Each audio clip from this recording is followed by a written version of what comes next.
of Studio Plum. And I'm Shaun of Renstead Interiors. We're interior designers Turned internet friends. turned real life friends. Welcome to the Hot Young Designers Club podcast. We're not that hot. Or that young. Every week, we'll be spilling the tea on how a new generation of interior designers can run their businesses. Welcome to the club. Welcome to meeting 3 of the Hot Young Book Club. We're continuing our discussion of The Big Leap by Gay Hendricks. And spoiler alert, if you haven't already listened in to the first 2 meetings, it's a good idea to head on back to catch up. During today's meeting, we're reviewing our thoughts from chapters 5 and 6. And we're happy to welcome back our friend Claire Jones from Etch and Ivy Design. Hi, Claire. Hi, Rebecca. Hi, Shaun. Hi. For those of you reading along with us, we will be back in 2 weeks to talk about the final chapter, our closing thoughts, and some of our action items. Let's jump in. Let's do it. I will admittedly say that chapter 5 was probably one of the most cementing chapters for me. After having a hard time with chapter 4 in the last meeting of the book club, I felt like I needed chapter 5 to follow really shortly thereafter. I probably shouldn't have waited in between reading chapter 4 and 5. So that was a good moment. Chapter 4 and 5 should probably stick together. Like with the ultimate success mantra. Oh gosh. I mean, I did read it. Did you guys? Okay, I actually did sat, whispered it, read it, had it in my head. I really want to make these things happen, and I'm willing to try anything. I'm not sitting on a train talking out loud to myself, but Wait, let me ask you guys something. Before this book, are you people who have personal and I always say mantra. Are you guys people who have had personal mantras before? Is this something No. you've experimented with before? Rebecca, I feel like you're the kind of person who has. I have. You look at yourself in the mirror every morning and you're like, I am strong. No. Well, no, not like gosh that. darn it, people like you. Yeah, I'm not Stuart Smalley, but I have, I've done a lot of meditation practices and incorporated them there, but also I used it during childbirth, and it totally was my thing. What was your mantra during childbirth? What was it? I was talking to Cecily and me, even though I didn't know that I was having a girl or anything. I was saying we are strong. I was telling both of us that we could do it. I think it was we are strong. I wrote it down. This is the problem with mantras, is I always forget them, but I really was focusing on her and I connecting, and that we were strong enough to finish. Mm-hmm. And I used to do it when I used to work out a lot and weight lift. I would tell myself you are strong enough to do this, and it helps. Okay. There's a mind body connection with it for me, that because if you tell yourself you can't do it, then you know what the opposite feels like, right? I can't do this, and then you're just instantly giving up. This is too scary, I'm not doing this, or that I'm not going to like this. And if you say I this. can't do this, you're not going to do it. Right. You've already decided, basically. So it's kind of deciding you're going to do it, which that's the way I look at it. But I mean, I believe in it. I'm an expert on it. Just because I haven't had one doesn't mean I don't believe in it. It's just I've never made any, forgive the wordplay, any leaps into using them or employing them. But I do believe in that, in the same idea of putting things into the universe and vocalizing the things that you want to have happen. And I feel that kind of does play on the same mentality. Yeah, and I also used it last year. I really want to get back into doing this, but there's a book called The Miracle Morning. I don't know if you guys have heard of it. He has a ton of versions, but it's all about, he has this practice that he takes you through, that you wake up and do all these 5 different things. But part of the book is like coaching you to wake up early if you're not a morning person. And one of his things is an affirmation that you say out loud the night before. And you write it yourself, like he has scripts, but I won't read the whole thing, but it's like, I am waking up tomorrow morning at 5 a.m. because by doing so, I significantly increase the likelihood that I will achieve my goals this week, blah, blah, blah. And so it's interesting because you're like programming your brain to say, I can do this because of this reason why I want to, instead of like, I'm not a morning person, I don't want to. Yeah. So I would say that to myself out loud the night before, and I did it for a few months. And I am not a morning person. See, that's interesting. It's like the saying it out loud part feels a little hinky to me. Like I did it. I said, I expand in abundance, success, and love every day as I inspire those around me to do the same. I did it when I was reading the book. I like followed his prompts, but Yes. I don't know. I mean, I've never had a mantra. I've never even done meditation. I don't know. I've been wanting to try it and I just haven't made the effort. But something about saying it out loud just feels weird to me. I don't know, it's but embarrassing. I don't know if it's embarrassing, but like, I think like even the sentence you said about 5 a.m., I think even just like setting that intention in your head, I don't know. I mean, but maybe that's what's holding me back is I'm not saying this shit out loud. I don't know.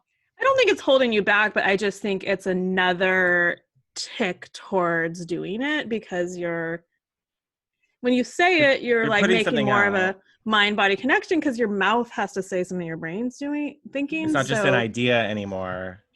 And you're finishing the whole thought, where sometimes I think we think something, but then like your brain just moves so quickly that it's not like tracking it completely. Mm-hmm. I honestly think that Stuart Smalley skit like ruined affirmations, like it made a joke of it. I feel like we'll link that in the show notes because I don't know if everybody is going to know the reference to it, but essentially, yeah, it's like a self-help affirmation skit from SNL, and from the 90s. It's funny. It's just, yeah, it does make you think like, oh, I don't need this. Like, I'm better than this. I don't need an affirmation to tell me that I can do this. But I did like what he said about the ultimate success mantra, that it's the antidote to years of conditioning, the ancient programming that convinced our unconscious minds that we don't deserve full success.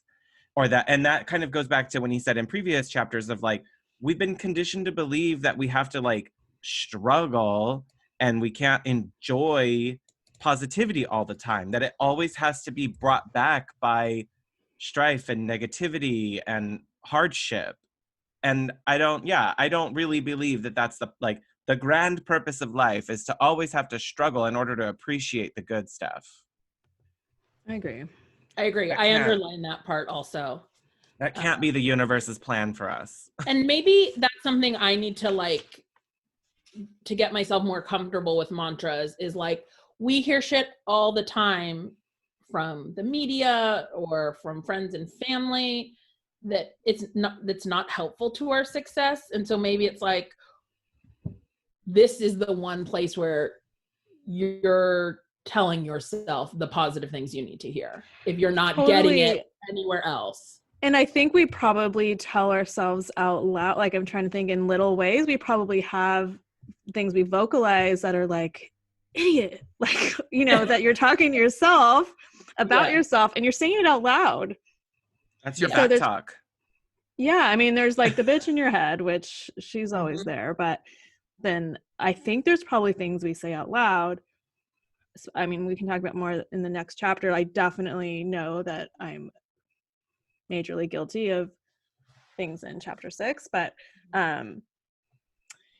I'm going to be more aware of like the things that I say that are negative out loud, and then that's like the antidote, like you're saying, like it sounds cheesy or whatever, but like to force yourself to say the positive things and accept that too. At least if it neutralizes it.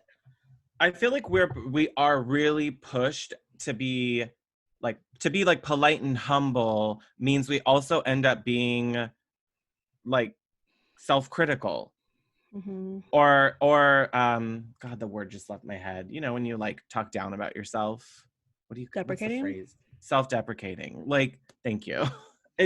That's almost like how we're taught to be humble and like don't take things for granted and be grateful. And remember, other people aren't as fortunate or haven't had the opportunities you had. So part of it is like we tell ourselves that, but it's like, well, damn, we work hard for the stuff that comes too. And we've had to go through various struggles, hardships, setbacks, strife. We all have our different like self-esteem and ego demons to deal with in our lives. And so I shouldn't have to self-criticize and be hard on myself just to enjoy something. And that's like something recently I'm struggling with, this like privilege shaming is like kind of what I think of it as. Like we keep kind of having to downplay things that we are excited about because there's so much bad going on in the world and people that need help, and both of the things can be true. So it's like finding the balance of,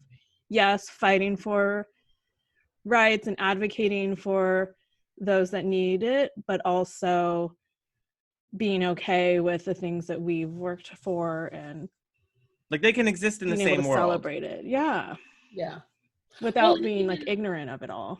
And well, even in the times of Corona, and I think we've touched on this in past episodes, like our industry is doing really well. And so to be like, wow, like this is a time for growth for all of us. And then to contrast it to the hundreds of thousands of people who have lost their jobs, you know? Right. Yeah, it's acknowledging and like doing things to support and help, but also, I don't know, not feeling guilt and shame around things that we're working towards. Yeah, it just seems like that mindset is especially for people who are like socially aware, privileged people, because I mean, disadvantaged people, when they achieve something, they don't, you know, I don't think that's in their mind. Do you? No. Like what? Apologizing for it? Not apologizing, just saying like there are people worse off, or, you know. Oh, I see what you're saying. Yeah, I don't know. I think it's just like I did like stop to reflect when he said that like the idea is to replace this habit by being open-hearted and self-accepting and like being gentle with ourselves, because I mean, I don't walk around being like, stupid move, bro. Like I mean, it's not very often, but like I'm like, I do have those moments where I'm doing something, I'm like, oh my God, how did I miss that? Like I make mistakes on a client project or do that, and I'm like, okay, I can't stop on this. Like I have to, what's the solution? What's next? Like if I wallow in the mistake that I made a mistake, it's like I'm a human being. So I feel like that's part of the being gentle with ourselves and being able to stop living in this picture where we don't deserve to feel better about something or to come back from it. Like the solution can be just as valuable to celebrate that we were able to get past that criticism or get past the mistake that we made, and not let the mistake outshine the things that we do to resolve from them. And I almost think it's a tone that he's actually setting through the whole book, that it's like a tone for your life. And it's like positive, centered, not self-critiquing, even touching into the time things, you know, setting a pace of your life that works for you. And so I don't know where I was fucking It's going. really like, I mean, I think it's including yourself in this list of people that you're advocating for and respecting and protecting. Like, we can't care about everyone else in the world and in our house and then like treat ourselves like shit. Right. Which I think happens, and like I won't get into this right now either, but the persona part is that really clicked with me. That's kind of my self-talk, I think, more is like framing myself in a certain persona. And what? I have notes on that too. I know. Hold on. I have one more thing to say about this chapter. I know. So do you like the enlightened no? Well, you know I do. My boundaries. I do in theory. And I've been working on saying no more. But I like how he references like, no, it doesn't fit in the sweet spot of my zone of genius. Like, yeah, you're not I agree. that to a client or no, and you're not selling a book about a zone of genius. So for him, like everyone's applauding him, but that's his whole business structure. Right. So of like course. to say like, oh, I'm sorry, I don't want to jump on this like 1 day, 2 hour meeting with your company because I'm writing a whole book about it and I'm going to go on a big book tour and a speaking. It's like and dropping like zone of genius as terminology. Like I would never say that to a lead. I know. You wouldn't believe the conversation that started over here. It's like, oh, but stop with the smoke blowing. Like get out of here. Like he's living, but he's walking the walk. I mean, but he also turned down $50,000. Like 15 years ago. I will say that was something that if we really were to relate it to like the way things work currently, where we talk about authenticity, I feel like being in your zone of genius means, or to me, I like took from that, I'm like, oh, like if a brand or a partner or someone wanted to work with me in my business, I would want it to be something that felt like it aligned with not just my brand, but also with how I want to work and what I want to do. And like what kind of people you want to work with. Yeah. Like, that's why I mean, not like I've been invited to be on television, but you guys, like literally all of the stuff that people write about television and say about it and share about their experiences being on HGTV or whatever, all of it sounds awful to me. Oh, it sounds like terrible. The idea of like having a rushed schedule. Y'all know I don't like being rushed, one, but then also having to like work endless hours, not my favorite thing. Having to be beholden to production and not being able to have like a free expression of my ideas for the sake of like telling a story on television. Honestly, I just feel like, to me, that makes me feel like I'm not being myself. And I think that that's where you see a lot of personalities and people who've been on TV. It's like you saw a portion of themselves or like a version of themselves, but it's not really like their whole picture. And nobody necessarily like in design is running their business the way that like television sort of made it look. Well, right. Like it has to fit in. So what I think like kind of what he's saying and how I feel like it could apply. So in that case, like it's how does being on a TV show align with your business strategy? Like it wouldn't align with yours, Shaun, for sure. Right. Mine, maybe, but not right now. Girl, you're too rebellious to have a producer telling you what time to show up. I'm just saying, like, from a strategic standpoint, like, maybe if my strategy was to do more, like, math stuff, you know, not... Like, to springboard into something else. But, like, from him, so he's saying, this doesn't align with my zone of genius. My zone of genius is blah, blah, blah. But for us, we could translate that to being really clear with what our strategy is for our business and weaving that into a no, like, actually, right now, my goal is to focus on 3 full new build projects right now. And this project, unfortunately, doesn't fit within that. And I owe it to myself and my existing clients to stay on track. Mm-hmm. Right. I mean, I see zone of genius. Yeah. I mean, I see designers as they move through their careers, start with saying, my minimum, I have a minimum fee of this and my minimum spend is this, to moving up to saying, I only take on whole house projects where I'm doing the renovating and the furnishing. Like, I definitely see how that your zone of genius kind of gets shaped the more successful you get and the more able you are to say no to the things that don't fit into it. Yeah, the zone of Yeah. genius could be a definition of your business strategy. Like his was during that time to finish writing this book. So if your zone of genius is to complete full home remodels and I only take 3 a year, that's your zone of genius and your business strategy. Right. Yeah. I can And see in where an they ideal weave world, together. Instead of just saying it's not a good fit or Right. Like I'm sorry, I'm only taking on this type of a project. And there may be someone who is like, well, I really want to work with you. So if it means adding on 2 more rooms to the project, or if it means waiting increasing our till next spend, year, or waiting, or like you're honoring and respecting them to like either level up or understand what you want and also possibly be a referral source for you. in an alignment to that, it's not necessarily that it's my zone of genius of what happened, but I recently, essentially there was someone who's doing a remodel project. In their head, they think it's a lot less complicated than it really is, but they've also never remodeled before. So I was like, okay, well, we're at an impasse because what you're saying and what you want to accomplish doesn't match up with what you think you need my services for.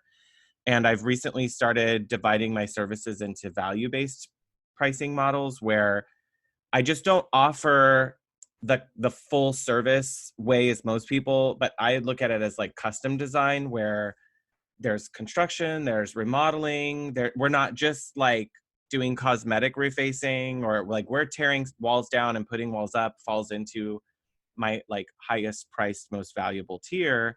And they felt like they should be paying like a lot less. And they were like, we just don't really see how that fits in with the pricing strategy that you sent to us and that you talked about. And I'm like, that's because what you want to accomplish doesn't fit into the way that I operate my business. Like, I'm not a designer on call. I'm not, Right. I don't work on projects where I'm not involved throughout. Like, if you want me to come up with a strategy for you, package it like design only, as some people will call it, and then hand it off and I'm done.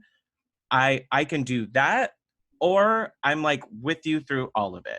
There is no like, can we buy so many appointments in between? And I'm like, that won't really work because in my experience, you're always going to have phone calls, or your contractor's going to want to call me to ask a question about something. And the whole point of this service is that I'm not planning out my schedule to be available to you unless you've already paid me for that availability and like reserving me and retaining me for that. And I kind of sent them back. Like, I think they were hoping that I would be like, yeah, sure, let's add something in. But I don't want to do it unless I'm involved from start to finish. Like, that's a project where if we're going to remodel 3-4 rooms of a house, I don't want to do it halfway. And sure, there's money involved in that. And then when he wrote that it's not about the cash value of the thing that you're saying no to, it's about strengthening your commitment to your zone of genius. For me, it's my zone of genius isn't necessarily remodeling projects, but it's involving the process of being involved in those and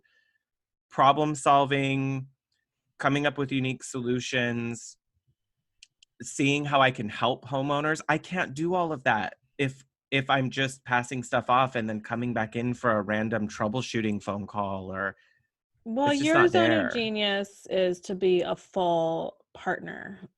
Yes. So like an immersed partner, not like even if it's for only one phase of the project, you're fully immersed in that phase, not like popping in and out. I'm at my best. Yeah, I'm at my best when I'm like exploring ideas, creating strategies, solving problems, and helping someone, but it also involves getting them to where they need to be. Like I'm frustrated when I see like a half-assed solution, when I'm like, damn it, like if I had been involved, they would have avoided that.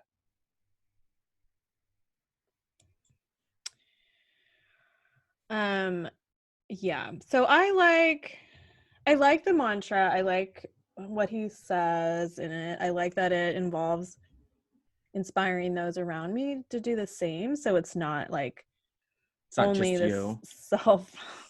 self-serving. And like that's why like I feel like this podcast that we're doing, Shaun, is feels really good to us because I think it fits into our zone of genius in that aspect, because we're talking about things that really are meaningful to us, but we like to inspire others. So Yeah. whether it's just like I think our goal isn't to be the ones with the answers, but it's like we like to practice exploration. Right. And this is a way we can do it together and share and inspire others. And like just discovering the pathways is part of the part that if you're working on your own and you're running a business on your own or with a very little guidance, you need someone to help you break through these ideas and like be a thought partner.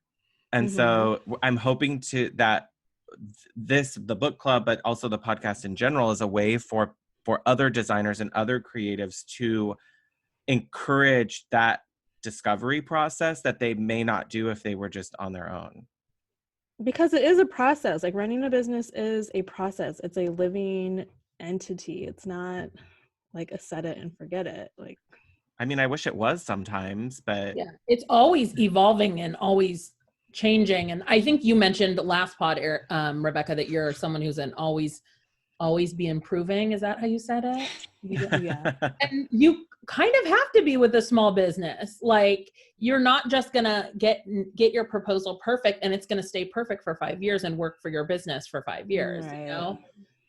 Or even just client processes in terms of new apps that are out there, or you learned from one client experience and now you're going to change your process because of it. Like, I just think we always have to be open, especially our business is so process oriented and there's so many different kinds of projects, and not any two projects are the same. And so we do have to constantly be thinking, how can we improve? How can we make this more efficient, more streamlined, And we're creative. And like, I think that's also part of it, is like, we want to keep infusing creative energy into it and make it feel interesting to us as creative people. Like, we want to feel like the creating of the business is just as fun to me as creating the finished project.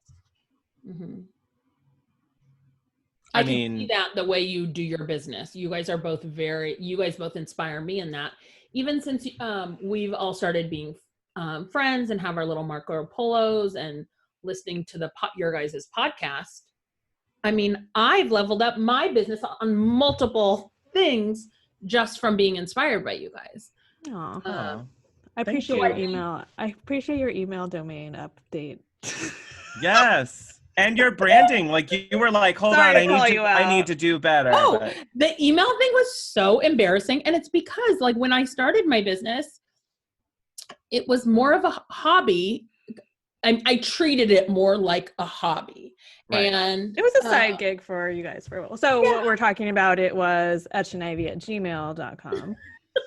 And so I just kind of got that Gmail address, and then just kind of when I started making money and was doing it full time, I never thought, fuck, I need to go back and change that, until I heard it from you guys. I'm like, what am I doing? How? And then I heard after I changed mine, people are like, oh, you won't get into Material Bank if you have a Gmail account. It's like one of the professional qualifiers.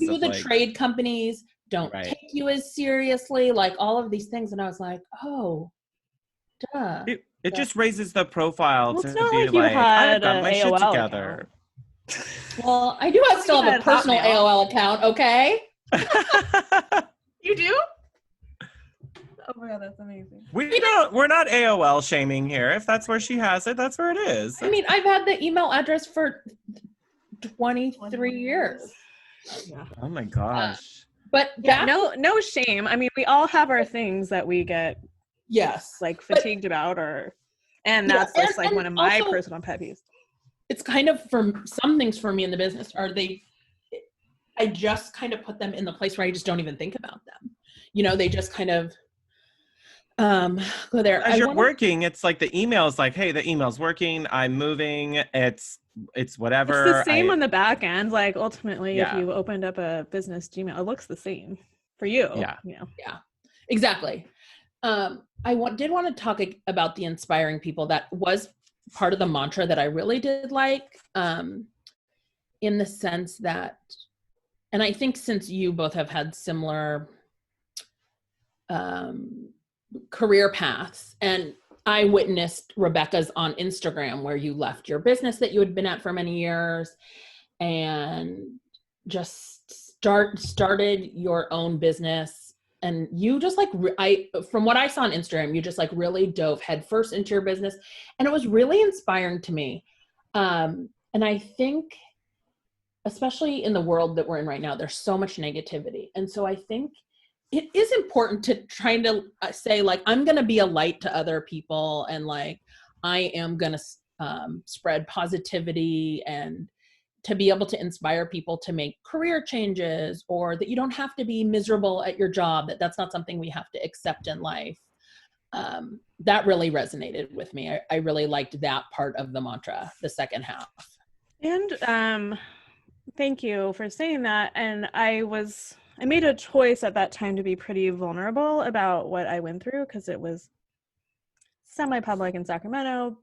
Yeah. It was part of my identity being at that other position. And I decided to try to normalize some of like the issues that I went through, which the personal parts of it, which involved depression and anxiety. And that is something that doesn't get talked about a lot. And I actually think it held me back for a long time and became part of the problem as I was internalizing it and not letting it out or like acknowledging what was going on with me. So,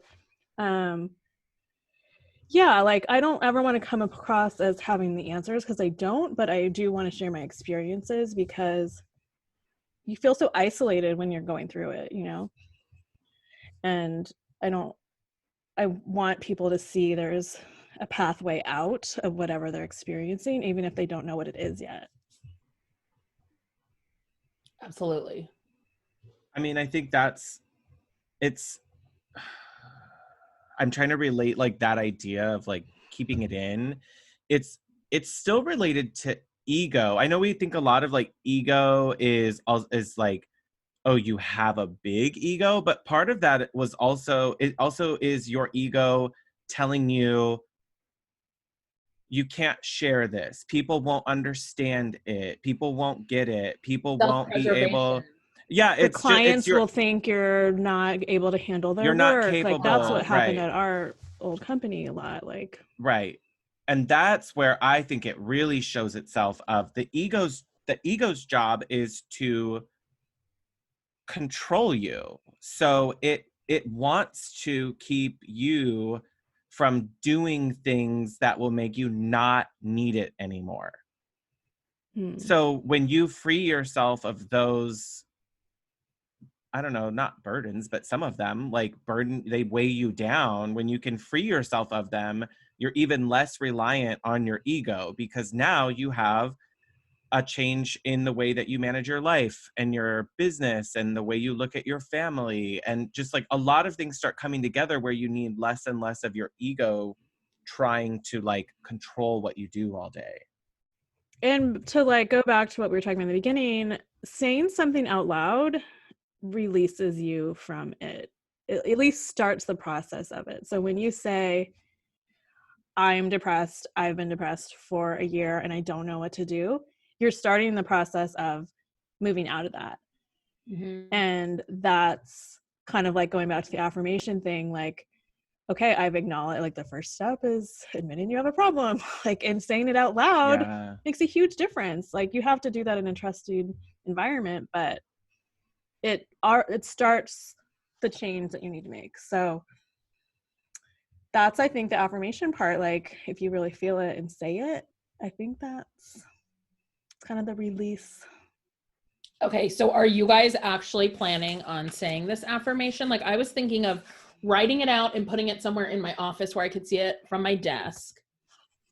I wrote it on I can probably do better with it, but I wrote it on a Post-it, and I kind of keep thoughts at the bottom of my I have a standalone monitor that I work off of, and I it always has that little lip at the bottom of the monitor, and I always like put little sticky notes on it. And that's one of them that's on there, is just to like remind me of where I'm at. Like, do you have other Yeah. things that push you forward? Like I was doing my mantras? affirmations like when I would like brush my teeth. Like it was like my nightly routine that like this was part of the Miracle Morning thing. Okay. Yeah, like he had like one of my mantras, he calls them affirmations, but it's the same thing. So true success equals loving my family, loving my work, living my purpose, being present and grateful for every moment. And then my trying to figure out what my life's purpose was is part of that. So my life's purpose, this is, I don't know, could be changing, but my life's purpose is to add value to the lives of others, which starts with achieving everything I want in my own life and never settling for less than I can be, do, or have. Ooh, which that's I think like that aligns with abundance this. part of it. Yeah. One of the But other I have them quotes as a note that I would read, so because they're kind of long, so I would like read them out loud every day. But you can go through them. It's not really a mantra, but I do have a quote that has guided me through like the last, honestly, like it's almost like 10 years now that I come back to this quote by Buckminster Fuller, who's like a crazy creative mind. If you like, he's the one who invented the like the geometry of the dome at like Epcot. Like like one of those like fantastically minded, not an architect, but not a like, it's just one of those creative minds where almost any project can come to them and they have something to add. But he said, he has a quote of his just always guides me, but it's the minute you choose to do what you really want to do, it's a different kind of life. And as we're going through this book, I'm like, that's what this is about. It's doing what you really want to do, what's in your zone of genius, and making yourself a completely different life than what people have told us or we've been taught or conditioned to believe our lives should be like. Yeah, that's true. That's good. So true. I feel now I need to share my high school yearbook quote with you too. Oh my God, please. It's a mantra I've been living by. Is it a Hanson quote? It's so bratty. No, it's so bratty. Diggy dap bop mbop. I did mention Hanson though after my quote. I said, I either get what I want or I change my mind. That's bratty as fuck. Yeah. That's a glimpse into the mind of Claire. 17-year-old. Yeah. Well, but it's also, it could be, if you added a little like softness to it, it could be like, I will go after what I want, and if I give myself permission to make changes in my life. I don't know. Don't try to edit her mantra. No, I'm just kidding. No, I like it. I also think it's kind of like in terms of problem solving. Like if I want something done and the contractor's like, that's not going to happen. I'm like, let's talk through how we can make this work. Yeah. No, like I'm not just going to take his no and be like, okay, let's change all my plans. Because the changing my mind part is what sounds, quote, bratty, but it's also the part that's like, okay, I'm not going to be rigid in my life. I'm going to keep like being open-minded and willing to adjust as needed. I'm sure meet my goals. I'm sure that's what my 18-year-old self thought. Yeah. But in that way, aren't we called to think, Claire, like I relate to that, like what you're saying in projects of like, I'm putting in like you guys know like the linear drains where they're a long trough and then you can tile across them so they kind of disappear. And like, that's the plan for this whole project, to have this like penny round tile in the shower pan. And the contractor's like, I don't know how the tile's going to do in there. And I'm like, it's rated for this application. I'm like, I've seen it done a bunch of times. I know it can be done. So you just tell me what you need to do to make it happen. Others to do the same. But I'm like, I know this can be done. I've seen it done. I've talked with other designers. I know what this looks like. The tile vendor says it can be done. I know this makes the tile installer a little uncomfortable because he hasn't done done it before, but that doesn't mean it's impossible. So For sure. that's like something we have to do in our daily lives as creatives. Is like, well, somebody did it. Like, yeah. it's been done. It's possible. And you look at buildings like, like Frank Gehry's Disney concert hall, and you were like, Right. if we can create this, you can get me some tiles in a drain. Like, It's so true. But just help me get there. Like, don't you find there's like two kinds of contractors, ones that operate from a place of no, and then correct. the ones that operate from a place of yes. I finally found a yes one, and he's like, I've never done this before, but let's figure out how to make it work. Like, just that mindset shift is huge.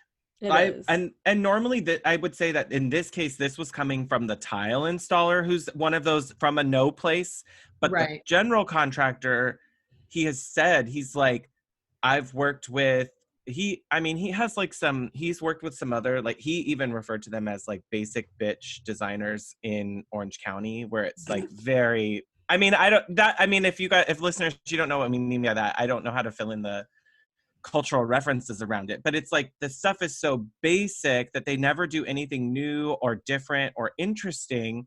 And so he doesn't want those projects anymore because they don't bring him anything, and he's not pushing himself forward in working with new vendors and bringing in extra specialties and new materials. And he appreciates the problem solving piece of what he does, where he's like, okay, how do we do this? How can I accomplish this and get that effect? How was that built?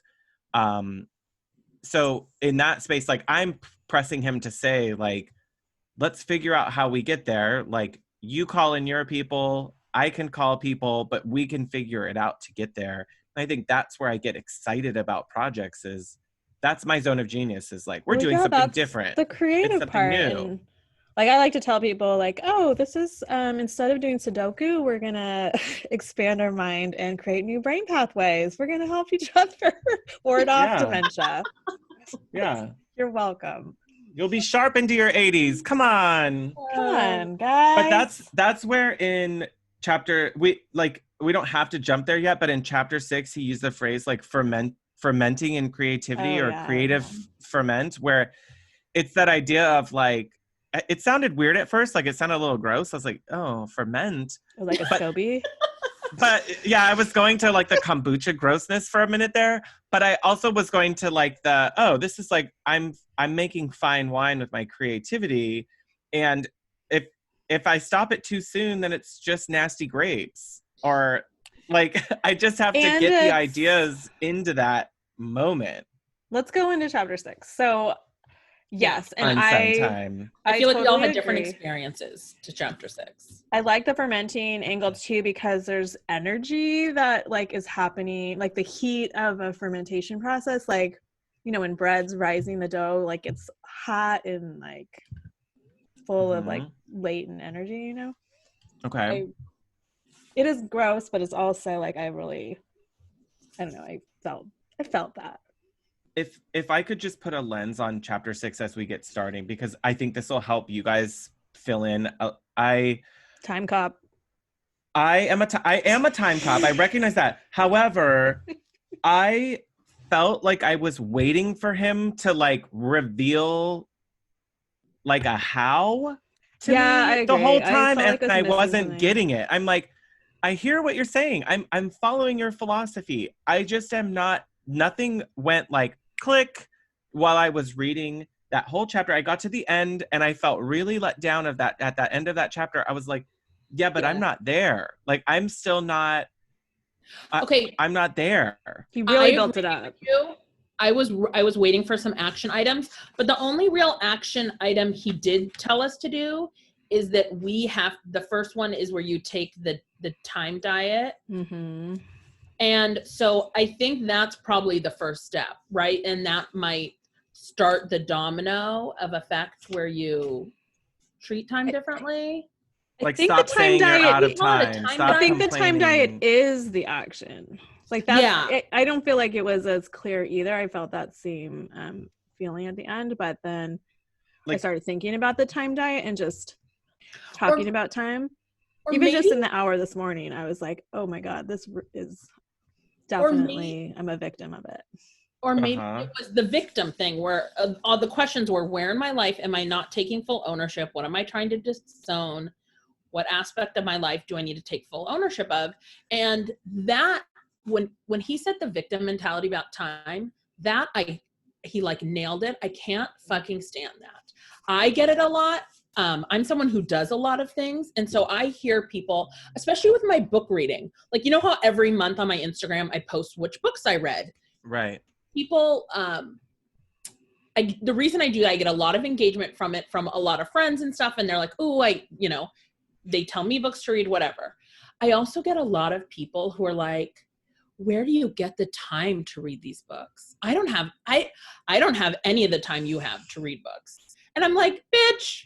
You're That's just deciding not- what to do with that same amount of time. I Like, mean, you just made a different choice. unless you're like Mama Duggar with 19 children running around, like, no. And then at that point, she made more time by having more kids to take care of the other kids. So like, she's creating time for herself. But like, I also feel like the key thing here is like, we all have to take responsibility for our own time.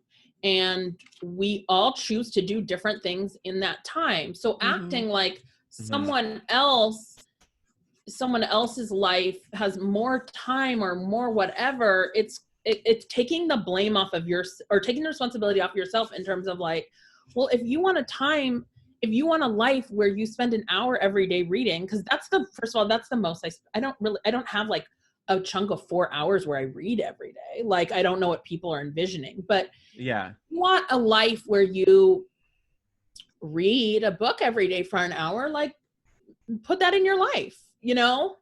Well, yeah, he my talked friend about that with the author, like taking the time to write. Like, she was always putting other cleaning like first, housework and her kids Right. and housekeeping before writing her next book. And it was like, well, obviously these are your priorities. Like, if you want reading to be your priority, You'd rather do the dishes than write your book. Right. Well, and have You'd you ever rather heard run that, errands than write your book.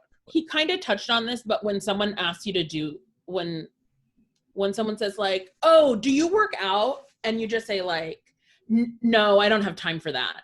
Instead of saying that, you're supposed to say like, no, I don't make that a priority. Yeah. Because it's true. Or I don't like, want to. Or I don't want to. I say a lot of, I don't want to do that. You. Yeah. But like, it applies to everything. Like, can you go to the movies with me on Friday?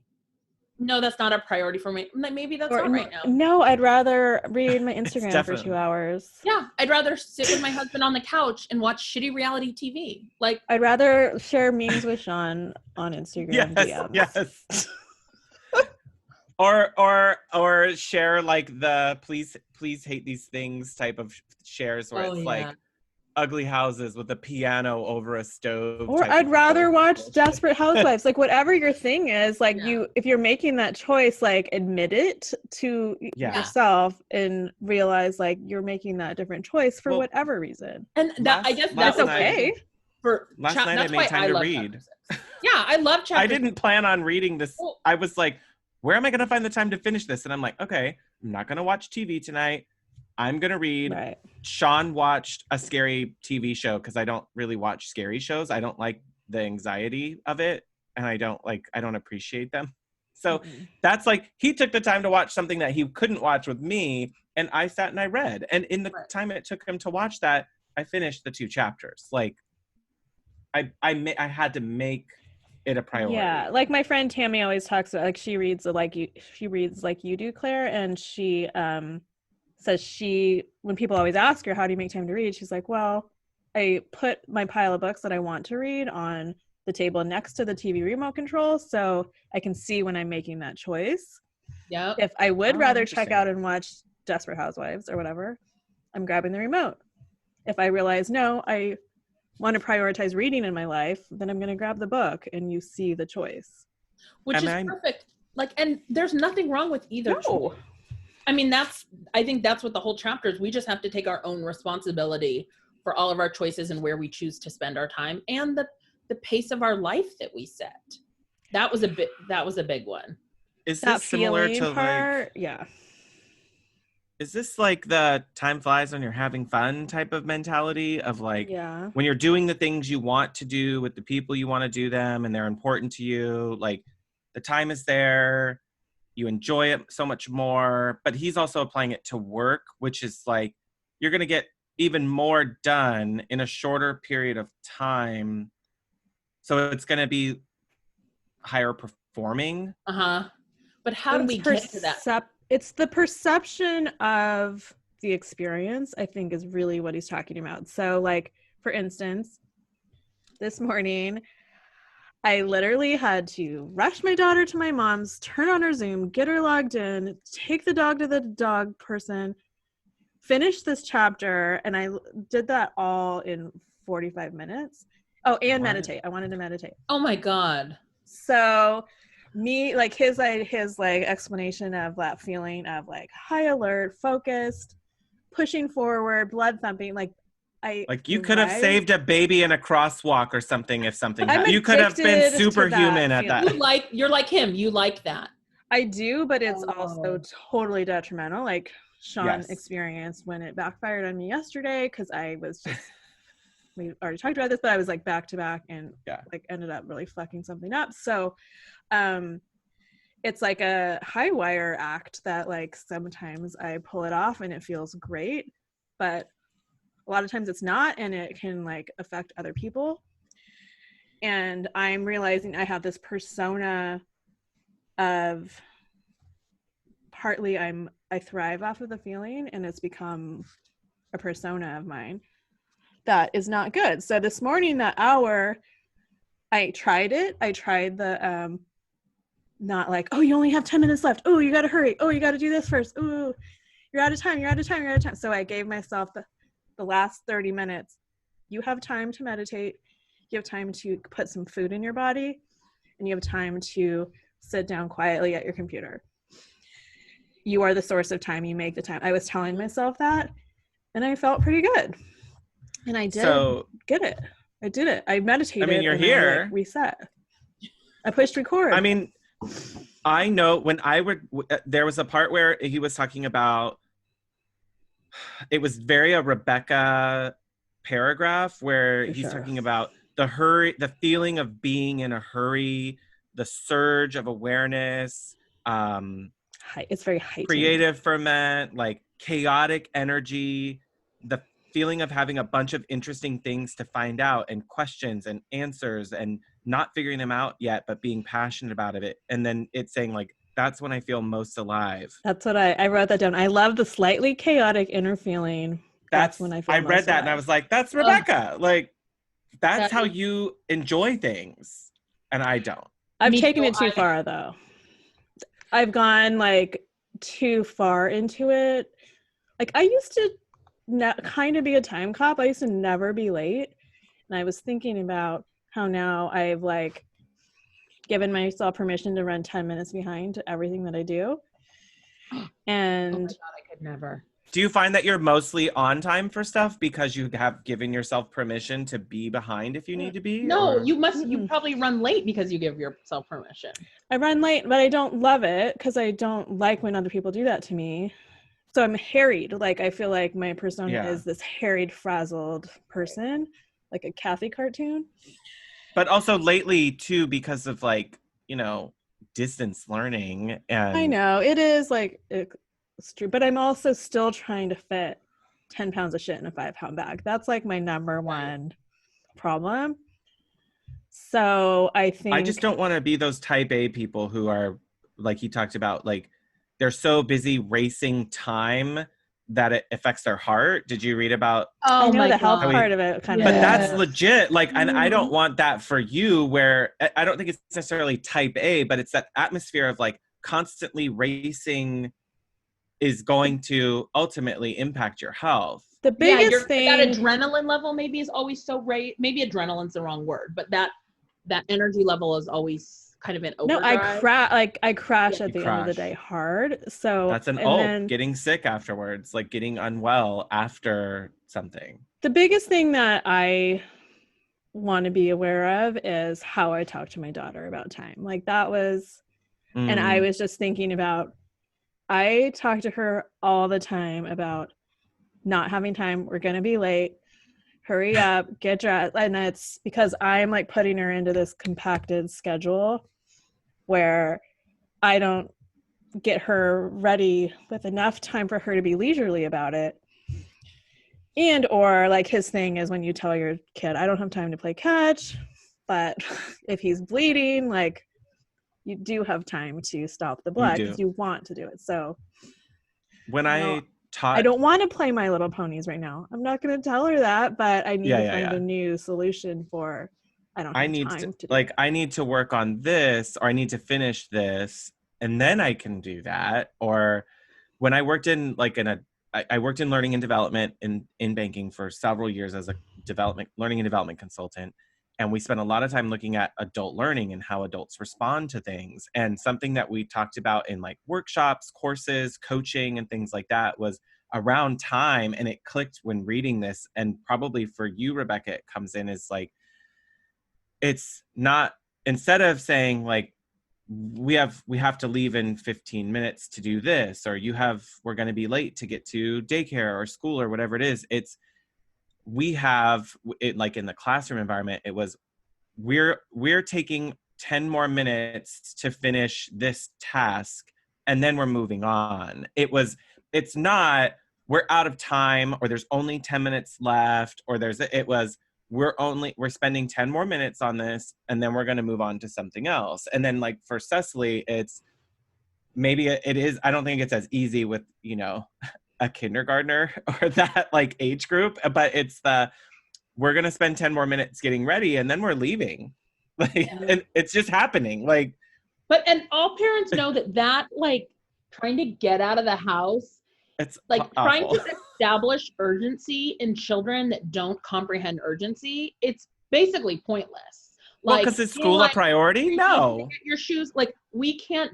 It's not fair to do that to children. They just don't understand it. And the concept of time makes no sense to and children. we become the boy who cries wolf, where it's like, okay, you're constantly saying that. Now I tune you out because you say that every freaking time. And then when I'm late, does anything bad happen? Nothing. Yeah. And so our mornings, our kids are younger than Cecily, so they don't have a time when they have to be at school. And unless I have a meeting, I don't have a time where I have to start working. I mean, I would like to have a time, but I don't. And so I have said to Matt, I'm like, I'm not going to create this false sense of that they have to be at school right now and create a stressful moment in our house when they don't have to be, when that's so pointless. Like what? So I can get 10 or 15 more minutes of working. Like that just, to me, like I liked this chapter because I really do like to enjoy my life. That's something, even the little moments, my mornings with my kids, my other stuff, I want to try to set us all up for success in the best way possible. So I never hurry anywhere. Like that's not in my MO at all. Even though I'm a highly anxious person, my anxiety makes me so early for everything. I'm never hurrying anywhere. I'm literally always 15, 30 minutes early. Like I'm the one who's sitting in front of a client's house early. Even my client lives a 3-minute drive away from me. I still leave 15 minutes early. So you're a time cop or a time slacker? You're a time cop, basically. I'm definitely a time cop versus slacker. But just because I don't like that feeling of hurrying, that makes me too crazy. I like to stay like, I think because I have anxiety, it feels like anxiety. Balance the anxiety. It's like I need to just be like, this is my schedule. I know when I overschedule myself and I feel like I'm running from one thing to the next, that's when I don't feel good. I don't like that. Well, and I don't come up with great ideas during that period. Like I can get through a meeting that I was late for, like, but I don't. I totally. It just doesn't set me up right, I guess. Now, Rebecca, do you think that you could come up? Imagine this. In relief of the pressure and the anxiety and like the negative effects of being on rush timelines, do you think you could imagine what you could do that's even more creative or bigger or more fulfilling if you weren't restricted? I don't know. Because I feel like timelines make you motivated to finish things. But what if it wasn't the deadline that motivated you?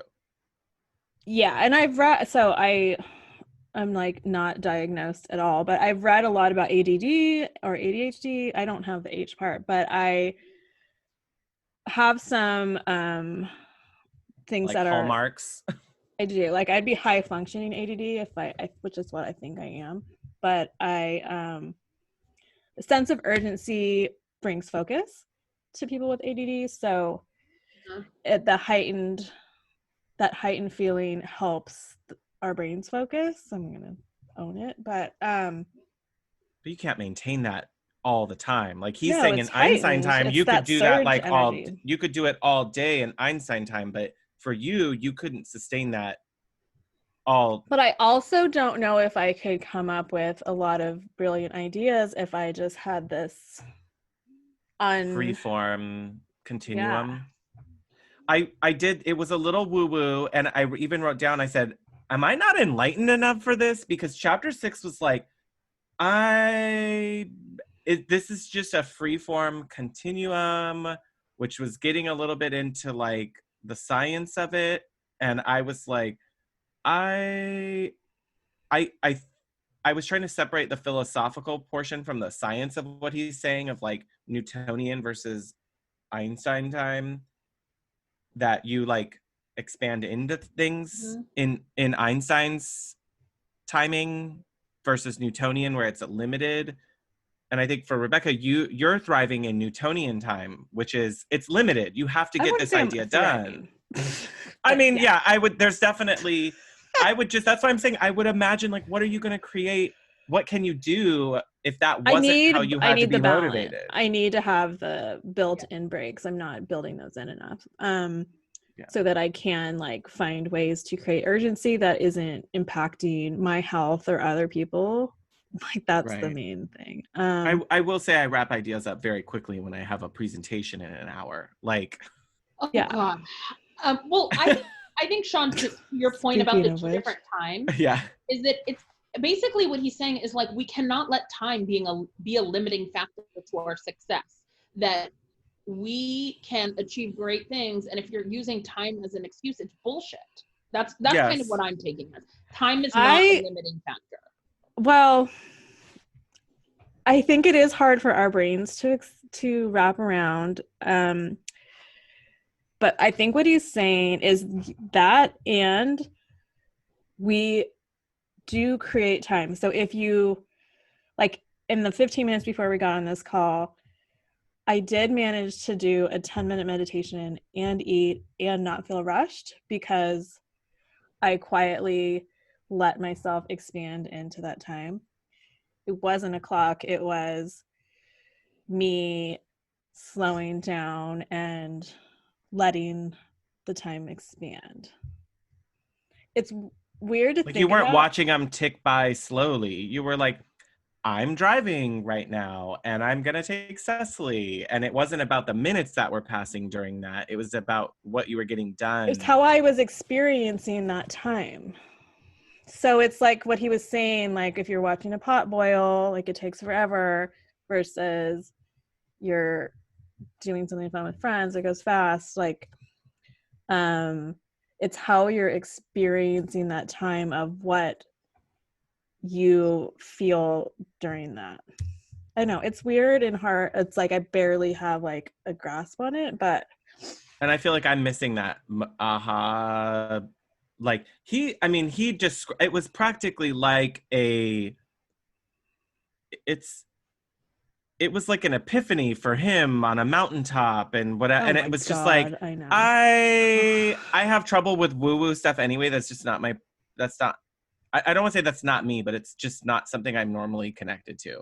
So this chapter got a little woo-woo and I was like, okay, he's trying to describe the philosophy, but we got all the way to the end and I was like, okay, so I'm the producer of time. I'm the master of time. And I'm not into, I like, don't feel like I have experienced what you're describing, Rebecca. Like, not to say I couldn't get there. I'm just like, so I think that's what he's saying is to just go on a time diet, be very aware of how much you are allowing your day to be controlled by this external clock. Not meaning you blow off appointments or don't use a calendar, but I did like that no time carried management. feeling. It's like the feeling. Oh my God, I have 15 minutes to do this. I have 10 minutes to do, I have that. And I definitely don't, like, I think we all need some sort of like, not time management, but some type of like I use my calendar more as a reminder system of like, I don't want to forget about all this stuff. Like if I said I'm going to be somewhere, I want to be somewhere. And can it be on my calendar so I can remember to be there for it? But it's not like I have to fill the, whole work day with slots of time. Like I don't like filling in 10 minutes for this, 15 for this. Like I don't do that. I have a huge planner, but it's mostly for me to take notes in. It's not, I don't really have like a hefty calendar, and I have a time tracking sheet, but that's so I can track billing. Like, it's not like I've got 15 minutes for CAD revisions. Like, no, it's just that it's so I can document when I started and when I ended, but it doesn't dictate my day. I just fill it in as I go. I think it's like, I mean, I know I'm like the extremist with my time addiction or busy addiction, but I'm going to try to start telling myself things like, oh, you have 15 minutes. Let's see what can happen. What can we do? Time. Yeah. Or maybe like the positive, like, oh, you have 15 minutes. That's a lot. What can I do in this 15 minutes that's going to serve me the best? Is it doing 15-minute meditation? Is it picking up a book? Cleaning the kitchen so you feel better when the kids come in at night? Doing an Instagram post? Yeah. Or just not filling it. Like, I'm just going to quietly just like sit and reset my brain. Yeah. I wrote down a quote when he said stress, and this is not necessarily about time, but he said stress and conflict are caused by resisting acceptance and ownership. And I totally related to that when I think about when I have conflict with friends or family or my husband, and it's always driven by, people can say they're sorry, but still not actually like accept. It's like when people say, I'm sorry you feel that way, instead of I'm sorry I did that. I'm sorry I did something that made you feel that way. It's I'm sorry you felt that way. And I'm just like, that's not taking ownership. Like going back to the earlier chapters where he said, everybody needs to accept their part of something. Like it's 100% of each person. And that just stuck out to me about in conflict, that idea of we all need to accept and own whatever role we had with, like, if it's in time, it's saying, well, I chose to do something else that then rushed me to that meeting, but it's not that I was rushed to a meeting that caused the problem. Like I made a choice to do something different, and I prioritized something else. And if you're okay with that, you can reach a level of peace with it, of like, you know what, I'm glad I got a 10-minute meditation in. Even if I skipped something else, I picked another priority for myself, and it's okay to change that. You don't have to create conflict like where you don't have enough time to get stuff done or you're frustrated. Yeah, also, if living you just through keep a global pandemic, like beating yourself up about it. Yeah. Yeah, it's trippy. I mean, I'm excited to try the time diet to bring more awareness for what like the conversation is in my head and what I say to people. I hate busy, like, I'm so busy. Like, I don't like that. Yes. Oh my God, it's been so crazy. It's been so crazy. I'm sorry I haven't gotten back to you in 3 weeks. It's been so crazy. No, girl, I've been really I'm just trying not to I'm do just that, not a priority. but I know I'm saying it to myself. Like, I try not to do it externally, but I used to say this when Obama was president. I was like, you don't think like Obama had time to text back his wife today? Or, you know what I mean? Like if the president can make time to sit with his, he has the weight of the free world on his shoulders, but still managed to, Well, it's not time. You don't want to. He also reads lots of books, just saying. Yes, yeah. I mean, yeah. And I think that's part of where we do have to say to ourselves, like, that's okay. It wasn't a priority. Like, I don't want to shade people, but also I do in gay culture, if you aren't shading your friends, you're not part of the club. Like a lot of gay men will read each other to death and like kind of it's not catty. It's meant just as like, I'm telling you the truth and it's kind of funny, but I'm trying to make sure you recognize that it's an issue. So I have a friend who's a real, always busy person, always rushing around. You ask him to RSVP for something, he will not RSVP, or he'll be the day before, I'm going to be there. And you're like, oh, thanks, girl. Like, where have you been? And it's just like, oh, it's just been so busy. I'm like, that's okay. This wasn't a priority for you. And he's like, that's not what I'm saying. I'm like, but that's what you did. Like this. But that's what it is. Yeah. Replying back to me wasn't a priority. You, in 3 weeks, had plenty of time that you could have said, I'll be there, and push send. Like, I don't believe that for any minute, that you literally didn't have that time. And I think it's okay to let ourselves off the hook to say, like, he could just as easily say, in the free time I had, this just wasn't the thing. Like, this was not what I chose to make important during that time. Sorry, it added stress. Or I'm prioritizing my work right now, and like I'm not like really having a lot of time for social time. Yeah, I'm not going to events, or it's not really a priority, or I'm not planning anything until really close up because I don't know what's going to happen. Okay, that's fair too. Yeah. But say that stuff instead of saying, oh, it's just been so crazy, I've had no time to. Agreed. I hate that. Claire. So I think like if people, and that's annoying that people are trying to like shade you for things that you're doing to like enjoy your life and learn. But I always hear from people like, how do you have all the time to do all this? Because I'm involved in like multiple things. I'm like, I'm not like. I want to do them. Well, and you like made choices so that you could leave time for yourself while you're raising children. Like that's my thing too. Like I'm not going to put my life on hold for 20 years. How many of these people are working like what, 100-hour weeks? No. Right. Well, like I don't want to wake up in 20 years and realize I have nothing to show for it. So I am like balancing that with having childcare so I can still keep my interests in my business because it's important to me. Right. It's so funny because I don't even think in 20 years, a lot of my living is like, what do I want to spend my day-to-day doing?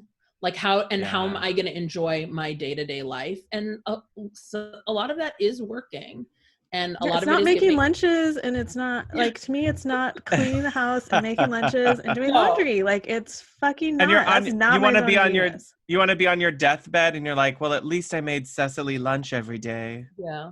Like what? That's the thing you want to like leave your legacy of. She always had a nutritious meal. Like I would tell Claire if people were like shading me about how much I read. Oh yeah, well I just prioritize reading and learning in my life. Well, but because 1 hour a day, get really defensive about it because it's like, oh, she has 2 young kids, has a business, a podcast, volunteers, and she can read. Then they think, oh, it's like a mirror onto their life, and so they get defensive. You know what I mean? Yes. It's like I married a husband who helps with the house, and I chose to have a partner that was gonna be 50-50. So I'm not bearing the brunt of all of the other shit. Like I'm not doing that. It's funny. The husband thing is a big one because a couple people who have said it to me don't have as active husbands and partners in their house. And it's like, that's a big part of it. Honestly, that is something for me. Like I need someone who's sharing the weight of all of this, you know, or there's no way I could do other stuff. Well, and you made that choice intentionally. Right. Like you knew that you would not be wanting to be the one picking up shit off the floor all day. Like, right. I mean, that's a huge part of it. Like, I don't know. I have family who are like, I have members of my family, my brother, one of them, bro, you're never going to listen to this, so I don't feel bad saying it, but he's the one who's like, I don't even have time to go to the bathroom half the time. And I'm like, no.